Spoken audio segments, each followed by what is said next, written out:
My thread broke. It happens. It's okay. How do we fix that when a thread breaks? Hi, I'm Angie Dugan from the Quilting Connection. Thank you so much for coming to my channel, Angie's Answers. I'm going to teach you what to do if your thread breaks. It's going to happen, unfortunately. And also, this is the same for if your bobbin thread runs out.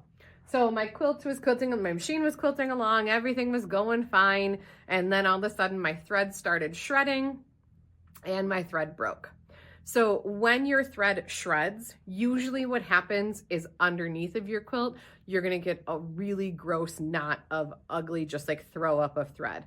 So anytime that happens, I highly recommend getting your best friend, Mr. Jack the Ripper seam ripper, and checking to make sure underneath of your quilt, that usually does mean crawling underneath of your frame to check that backing to make sure that there's no weird throw up of threads, because that way you can rip even farther back and eliminate that throw up of thread.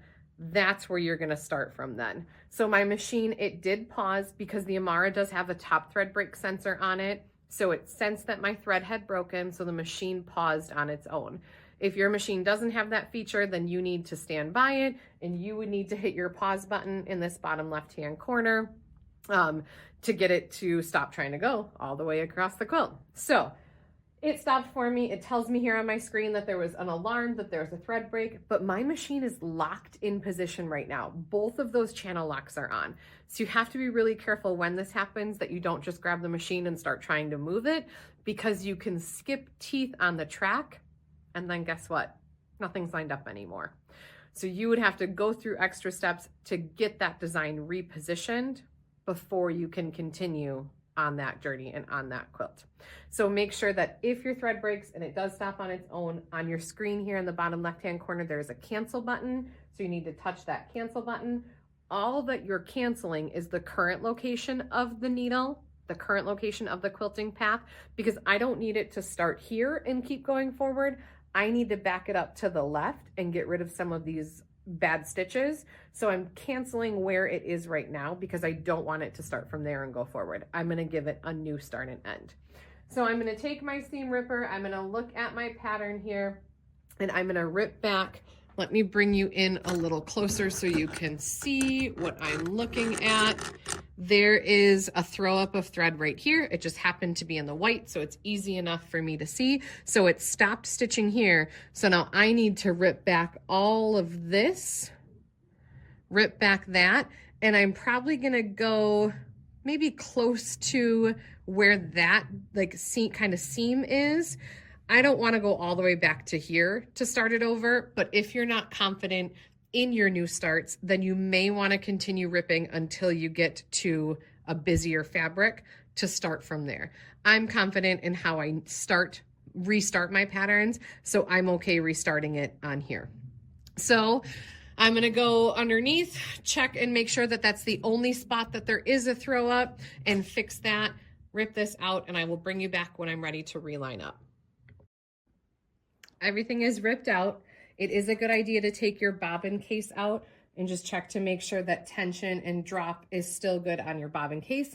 That's also going to depend on how much thread you've used though, because the more thread you use, the emptier that your bobbin gets, it's not going to drop because it's less in weight. But it is always a good idea to take this bobbin case out and check that. Then I'm going to put it back in, push back until I hear it click and lock into place. I did double check my thread path on the top to make sure my threading was still correct.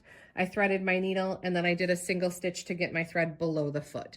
And you just do that single stitch anywhere, and then that's just gonna make sure that that thread goes below the foot. And then you also wanna just pull on that bobbin thread, and then I hold tight to both of these and I pull them evenly to make sure that they have the same amount of tension and pressure. And that's just one last double check to make sure that your tension is good. So these are like little applique on pieces on here. So I'm wondering if it was just the thickness of that steam or glue or whatever she used to get these pieces onto this part of the block. I'm wondering if that's why my thread started to shred. I'm not certain, but we'll see if it happens again.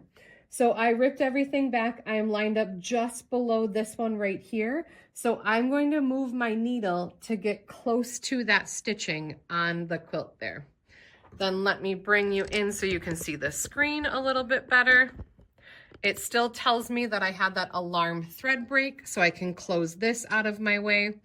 And where my 2 orange lines are, where my crosshairs are, that is showing me where it's going to start again.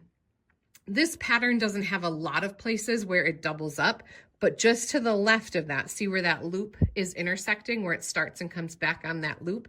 If I was trying to line up over here on that intersection, I'm not sure which way the machine will go.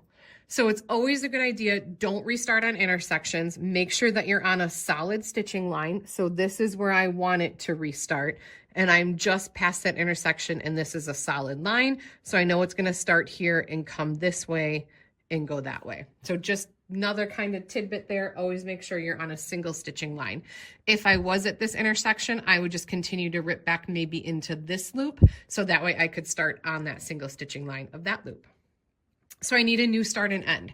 So I find that under my Pro Stitcher tab, new start and end, and then this is my auto button. So you can't see my green circle over here. It's actually at row 1 right now. But once I touch this auto button, that green circle is going to move to where my crosshairs are, where our needle is, because crosshairs and needle are the same thing. Then I touch that start auto button again to lock it in place. So I'm telling the machine, I want you to start here and I want you to go forward from there. My run button is grayed out because I have to be on the quilt. Then I have access to my run button. So I hold on to my top thread. I tell it to go ahead and run and proceed. It's going to take that first stitch and it slides away so I can grab my bobbin thread. Then I'm going to tell it to resume and I'm going to watch where it's stitching. So let me bring you down here. So I'm going to hold here, and it's tricky because I don't know which way to hold these threads because it's going to come this way and go that way. So I'm going to try to hold these threads this way so that way it can get to that loop and come back up there without running over these threads. So think about that path too. I'm going to tell it to resume. It's going to take those slow stitches and then it's going to continue working on that pattern. I just wait till it's out of my way enough so then I can get in and trim those nice and close to the quilt. So that is how you fix it if you run out of bobbin thread. I hope you enjoyed this video. If you have any questions, you can email us info@quiltingconnection.com. Or I just wanted you to see though that not the entire row will turn orange anymore. Just where we started from and continued on, that's the only part of the row that is going to be turning orange. So just keep that in mind that if you have to have a new start, your full row will no longer be orange, and that's because it's tracing from the starting point for that row. Hope that makes sense. Thank you so much for joining. Have a great day.